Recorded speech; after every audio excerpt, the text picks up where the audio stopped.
Hello, this is Patrick Daly and welcome to Interlinks. Interlinks is a programme about globalisation and the effects it has had on Ireland and other countries around the world over the last 50 years or so. In each programme we interview a person from another country or with strong connections to another country or countries to get their unique perspective on globalisation as it has affected them, the country they live in and its relationship to the wider world. There's a little bit of history, a dash of economics, a sprinkling of business and an overlay of personal experience, both from me and from my interviewees from around the world. Last time out we spoke to an Irishman resident in Panama, developing agri-food investment opportunities over there. Today we will be talking to another young Irish entrepreneur, a man who after stints as a trader in the City of London and time spent working in the Breckenridge Bourbon Distillery in Colorado in the US, is now back home in Ireland running the independent whisky distillery that he founded, the Gortinore Distillery based in Kilmacthomas, County Waterford, that produces Natterjack Whiskey, a fusion of the new and the traditional, and as he says, creating bold new traditions. I'm delighted to have Aidan join us on the line to talk about his experiences and reflections and to get his perspective on business, globalisation and Ireland's place in that process. Aidan Mehigan. Hi, Patrick. Welcome, Aidan, and thank you very much for being here with us today. Thank you for having me. Delighted to have you. So tell me, Aidan, you studied international politics and now you're a whiskey distiller. So tell us a little bit about that journey. So I started off, I did my undergrad in UCD. I graduated in 2002. I went to London to do an international relations or international politics master's. And then I went into working at a hedge fund in the City of London and worked my way up from the mailroom in that hedge fund with a mixture of charm, aggression and basic maths. It got me onto the trading floor eventually, where I worked at that hedge fund and a few others over the years now. It's hard work. It was trading equities and... What years are we talking about? Are we talking about 90s or...? I got my first job in GLG in 2004. I left London in 2015. So that was my period over there doing that. Okay. And so it's a great job. It's a super lifestyle.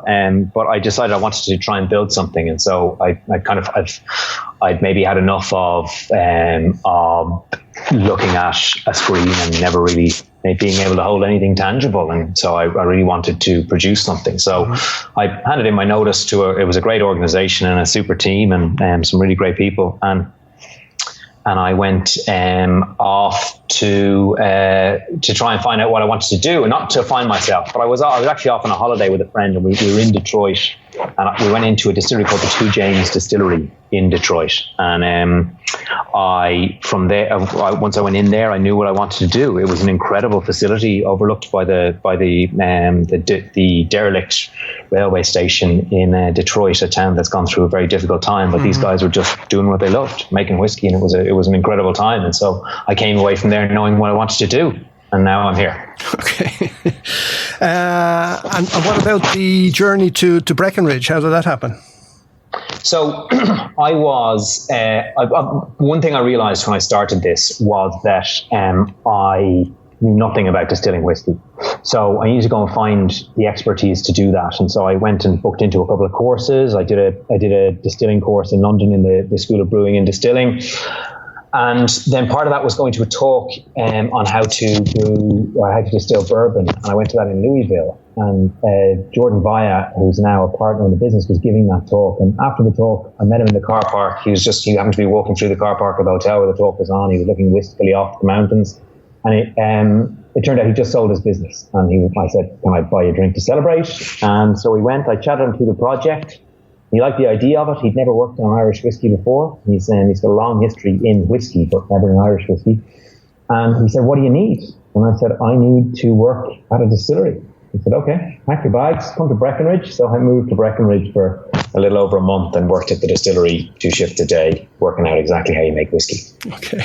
So Irish whiskey, my understanding is it's going through a renaissance in recent years. You know, Irish whiskey, I believe, used to be the premium global product back in the 19th century. So can you tell us some of the facts and figures around that and what attracted you into the business just at this particular time? So, yes, Irish whiskey didn't capitalise. So Prohibition came along and knocked Irish whiskey off its perch. The Scotch don't like to admit this, but we invented whiskey. It came from Ireland, and there's plenty of history to back that up. But Prohibition scuppered the market, and that caused the distilleries to close here. We weren't as effective at re-establishing our brand post the repeal of Prohibition, and as a result, Irish whiskey went through a very barren period until even when Cooley was opened in 1985. Irish whiskey was there was Paddy, there was Jameson, but there wasn't any real idea of it as a sector within the industry, within the alcohol beverage industry. And that changed when Irish Distillers was bought by Pernod Ricard, and Jameson was taken on by them as a powerhouse brand, and the money that's necessary to develop a global brand was put into the business, and that caused the Irish whiskey sector to flourish. And that has been going on now since, as I say, the mid 80s. But there's also been a move towards brown spirits and craft brown spirits, and that has led us to where we are today in Irish whiskey. But realistically, Irish whiskey is about 4% of the global market of whiskey. Mm-hmm. And we have, depending on who you listen to, somewhere between 15 and 25 distilleries on the island. And then Scotland has 60% of the global whiskey market, and they have got about 160 distilleries. Mm-hmm. So there's definitely room to grow for Irish whiskey, given I think we have a superior product in that most of our whiskey is triple distilled. It's not protected by the Geographical Indicator, doesn't protect it, triple distillation, but typically is triple distilled for that smoothness, and ours is Natterjack is triple distilled as well. Mm-hmm. But what made it more interesting was that I was a 34-year-old living in London, and there was no whiskey that spoke to me. There was no contemporary Irish whiskey I felt. I didn't feel that I didn't know what whiskey I liked. And if I didn't know, and I don't mind a night out, and I like my spirits, I wondered, well, if they've missed out on me, and maybe the industry has missed out a lot. And that was back in 2014-15. There's been a lot of new spirits come to the market since then, but that was the original plan. Sure. So the bold new traditions, Irish whiskey has typically not used virgin American oak. Virgin American oak tends to be used by in the US for bourbon and rye and American whiskies. But Irish grain and malt whiskey stand up very well to the flavors of virgin American oak. And what we wanted to do was do something different. I don't have a background of a grandfather who used to distill whiskey. I don't have a long history in the industry, and I don't know how to differentiate yourself unless you're going to try and do something different. Irish whiskey has typically always, when we approached Board Bia about funding us, they had two categories for Irish whiskey. They had name, so that's Teeling's Jameson, or place, think Glendalough, Bushmills. And I could call the whiskey Mehigan's, or we could call it, Dunleary whiskey, but I don't know that makes you stand out in what's a very competitive market. So we decided we wanted to do things differently, and that linking of the oak as the differentiation of our process, along with the differentiation of our branding and the differentiation of our story, as in we're newbies in an industry, we're not whiskey veterans. All of those things lead to the idea that we have to build our own new traditions while standing on the shoulders of an industry that has great history. We're trying to go a slightly different direction. Okay. And then from the point of view of the totally uninitiated, what are the key differences between Scotch whiskey, bourbon from the US, and Irish whiskey? And where does Natterjack fit into the family of Irish whiskies? Sure. So broadly, the difference between the three, if we take American whiskey, bourbon has to be at least 51% corn in the mash bill. It has to be made in America, and it has to be aged in virgin American oak. So it can't go into ex-bourbon barrels or anything like that. It's got to go into virgin American oak, but it can go in for a day and come out. And that gets you bourbon. Now, there are many other types of Irish whiskey, but that's if we just talk about bourbon. Then Scotch is typically double distilled, so twice distilled, and Scotch is famous for their single malt. So that is, and it tends to have a peaty flavour, typical Scotch whiskey. So the malt was historically dried using peat, and that gave the malt its peat flavour. It's now peated in many different ways, but that was originally what it was. And then Irish whiskey was typically batch distilled in pot stills, triple distilled for extra smoothness, and made using barley and unmalted barley, which gave it kind of a spicier flavour. And that's typically the difference between the three. Irish whiskey has to be aged for 3 years and a day in barrel, whereas bourbon, you can, if you're happy with the colour of it after a day in a virgin American oak barrel, you can take it out, as long as it was aged for a period in there. Mm-hmm. And Natterjack then within the family of Irish whiskey. So I understand within Irish whiskey we have malt whiskey, we've pot still whiskey, we've grain whiskey, and we've blended whiskies. Where is Natterjack in that? Natterjack is very firmly in the blended whiskey, but where we really see our point of differentiation is the versatility of the spirit. So it's wonderful on its own, and that's how I drink it. But it works really well in a cocktail alongside some ginger or a little bit of orange, which tends to accentuate some of the flavors that the virgin American oak have imparted, some of those citrus notes, some of those vanillas. Mm-hmm. So once again, Irish whiskey for a long period struggled with, what do you mix it with? Does it just go on its own, or with as a pint and a bowl of malt back in the day, or do you just put in a tiny dribble of water? And we're trying to provide a little bit more versatility to people that maybe haven't looked at whiskey before, who find Irish whiskey a little bit intimidating. Mm-hmm. This is a little more approachable. Okay, and Natterjack, I understand, is a toad, right? Why Natterjack? So Natterjack toad is the only toad that's indigenous to Ireland, but the reason he's our spirit animal is he does things his own way. While all others around are hopping, he walks, and he's not a very good swimmer. So we decided that he kind of embodied our spirit. He also, while he's indigenous to Ireland, he or she tend to be nocturnal, like the best whiskey drinkers. They tend to change their behaviour to fit into the 82 other countries that they exist in. So they're not unlike the Irish. So he became our spirit animal, and it's such a handsome toad, we decided we couldn't back away from it. Turn it up, okay. So, and just picking up on that theme of the Irish around the world, where do you see the future high potential markets for Irish whiskey in general and Natterjack in particular? Yeah, so it's a great question. We're currently exporting to 5 markets, and the kind of golden road for Irish whiskey companies when they come together with their plans is, we're going to go to America and crack the market there. And while we are exporting to it, we have exported to the US. It's a very complex and expensive market. It's a mature market, and it's not an easy market to make a splash in. So we recognize the power of it.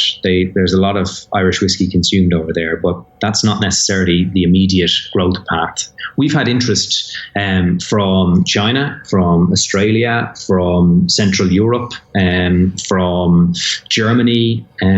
Where do we think the future for us is? The future for us is in markets where there are contemporary people within the kind of 25 to 45 year old age spectrum that enjoy cocktails and food, and those markets are growing, and the spirit sector is growing in those markets, and gin is kind of overdone in a lot of these markets, and that's where we think where the growth will come from. And the 5 markets that you're in now, which ones are those?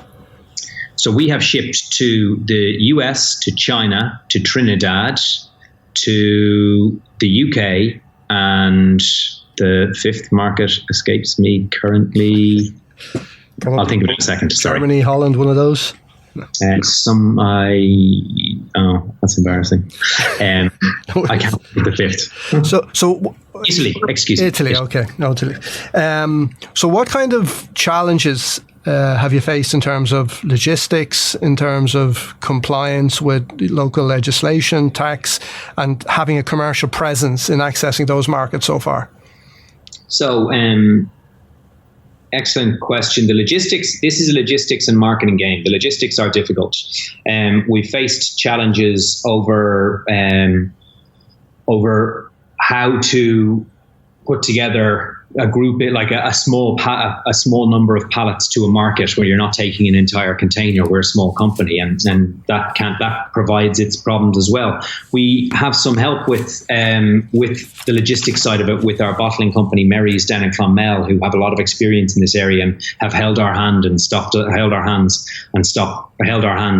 making any massive mistakes. Mm-hmm. And from a compliance perspective, so long as you are compliant in the production of your liquid and in the paying of your taxes, which are there's a framework with which to do that.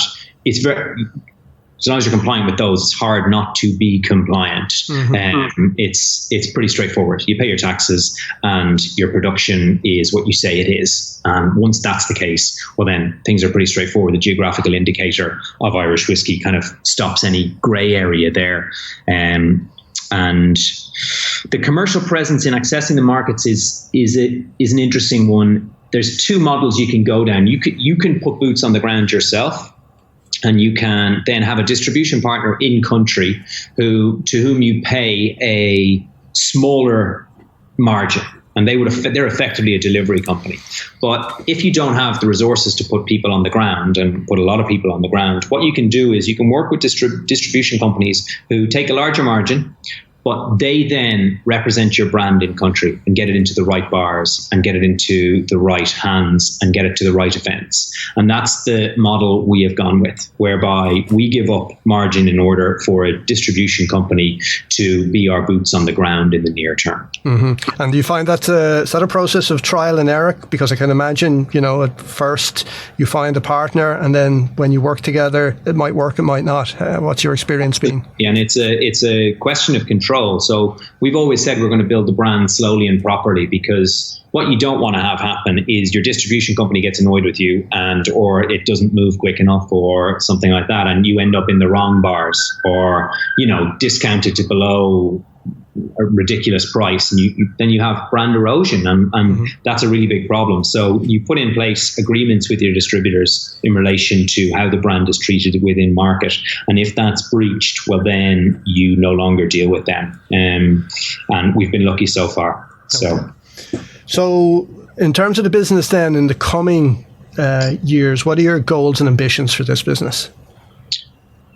We always started with big ambitions for Natterjack. Myself and the team here in Dublin recognise both the power of the brand and the power of Irish whiskey and the need for more and interesting spirits as people become more interested in the sector.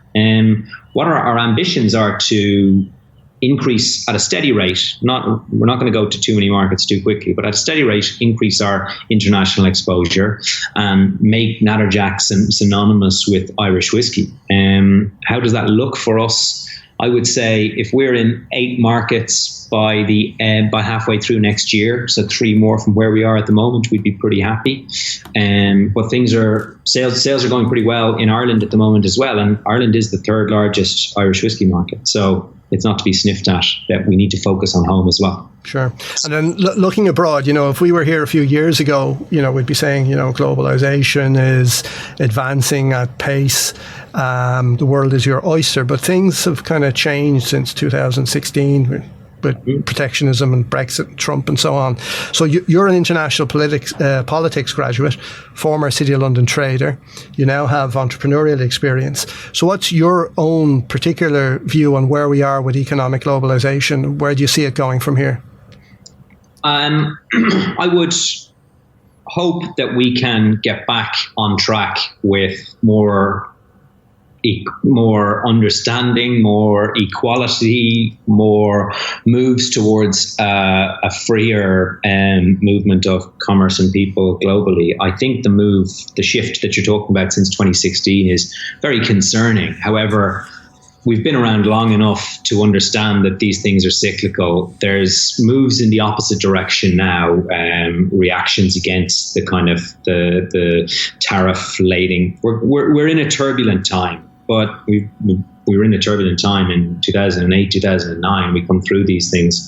My hope is that we move towards freer movement, and I think we will come back to that once people see some of the problems that are in place with the likes of tariffs, which I'll talk about in 1 second, tariffs or Brexit, and protectionism and rising nationalism that's happening at the moment. Brexit is, I voted Remain. I was born in the UK, so I have I've got a vote, and I firmly believe Britain was better within the EU. I think it is a big problem in the near term for their currency, for it as a market. It's a problem for us as Ireland, as their closest as our closest trading partner. And I think we're in for a rocky couple of years in relation to the UK. But I do think the cycle will come back sooner rather than later. Yeah, and the EU has provided Irish whiskey with a geographic indication that, you know, there are certain conditions about that it's produced in the island of Ireland and so on and so forth. When producers in Northern Ireland are no longer in the EU, what happens to that EU geographic indication for Irish whiskey? Well, humans are nothing if not good to adapting to new situations, especially when there is profit or margin on the line. So I think we're going to find a way for the geographical indicator to remain as the island of Ireland. And I think you'll find that people will work hard for that to happen. And really, it's a question of logistics and revenue as to, nobody wants to see a producer in the north to be treated different to a producer in the south. Like, I think I think they'll find a way. Yeah, and I assume that the supply chain on the island of Ireland is integrated, and you may even do business and exchange with each other, whether for raw materials or barrels or whatever it is you might be exchanging. Does that happen, and is that in danger? Yeah, it's not in danger at the moment, and it happens. There's not the Irish supply chain in whiskey, certainly at our level. I can't speak to the larger companies, but at our level, there's not a huge amount going on. There's a lot of sharing of knowledge, but if you think about our size, there's not much we can offer to a distillery in the north. But I do know that I have some great friends in distilleries and gin and vodka and whiskey distilleries in the north, and we all want to work together to make sure that the sector is not damaged, because if the sector is damaged, the first people that'll feel it will be the smaller ones. Mm-hmm. And that's a problem. So leaving maybe whiskey just to one side for a minute, outside of work, what kind of things do you like to do? You seem like a guy with a kind of a wide spectrum of interests and a broad background. So I guess you probably have interests outside of the world of whiskey, right? Yeah, absolutely. I enjoy when you talk about what sports do I like to watch. I'm pretty vanilla in cycling and rugby on the Irish side, but our holidays tend to be. I have a Great Dane and a son. Myself and Faye take them for walks on a daily basis. Life is pretty hectic in the whiskey world, though, so we do try and get out. We try and travel, and just trying to enjoy as much of it as we can. Okay, so and then your personal plans for the future, family, this whole. We have one son, plans for more, and sell as much whiskey as we can, but bring them along on the adventure with us, because part of this and part of what the team and I love about this is the adventure that Natterjack and Gortinore provides us with. We intend to have the distillery planning in as soon as possible, which would mean we'd be breaking ground early 2020, and then from there, it's about getting around the world and telling people the story of Natterjack, about how if you want to go and do something, it's just the power of your desire to do it that gets you there. There's many roadblocks that'll tell you why you shouldn't go and follow whatever you want to do with your life. But if you are willing to push hard enough for it, you can end up like I have, with a team in a whiskey company, and like I'm not all that gifted. Anyone could do what I've done or what we've done as a team. I mean, we like to think we're gifted, but all of us are working really hard at something, and that's the main part of what it takes. And we'll be telling that story for as much as we can over the coming 5 to 10 years. Excellent. And where can people find out more about Natterjack Whiskey and the Gortinore Distillery? Natterjack.com has our story on there, and then Instagram is kind of where we're most active in telling our story of day to day, what it's like working in the office and that sort of thing. And I think what we really love to get across is the fact that this is an independent small team. We have all the flexibility that comes with an independent team. I'm sitting in an empty office today because that's what flexibility brings. But we have all the challenges that being an independent team is as well. And that is that, if you want to buy a Natterjack cocktail in Ireland at the moment, it's very hard for us to get on a cocktail list because we don't have the power of some of the larger companies. And so we have all of the flexibility, but a lot of challenges. And you can find out more about that on natterjack.com. Well, thank you very much. Time flies. It's been an absolute pleasure. It's been very interesting to speak to you, and I wish you every success for the future with Natterjack and with Gortinore. Thank you very much, Aidan. Thanks very much, Patrick. Great Thank to talk you. to you. Thank you. And many thanks to Peter on sound. We'll be back soon with more interesting guests to talk about their international links and experience. And you can check out my website at albalogistics.com or contact me on pdaly@albalogistics.com. Bye-bye, and until next time. Thanks, Aidan. That was brilliant. Thank you very much. Sorry about that mess up in the middle. That's My fine. earphones died is the problem, and then I couldn't get the speakers to work. So. Yeah, the guys will just edit that out, so it should be fine. Actually, the sound quality was much better after you came back on the second time, all the way through. It was a bit patchy before that, and then it totally broke down. So, but I'm sure they'll be able to correct it. Super. So, thanks, Patrick. Well, great to talk to you. And when will that be on? What do you call it? Chance meeting in Dalkey, yeah. Exactly. Leads to a radio interview, and then we'll see where it goes. Yeah, and when I'll put some Instagram stuff about getting people to have a listen to this. When's it on? I'll check now with the studio manager, but possibly this Thursday evening. If not this Thursday evening, the following Thursday evening. I'll double check with him, and I'll get back to you. Because I do various ones, and then we build up a bank of interviews, and then he broadcasts them at different. There's no panic. That's no problem. So I'll let you know, and then they'll go up on podcast, and I'll send you the links where you can refer people to the podcast then in the future. So they'll be there permanently. All right. Okay. Thanks very much, Patrick. Excellent. You're welcome. All the best. Thank you. Bye bye. Bye bye.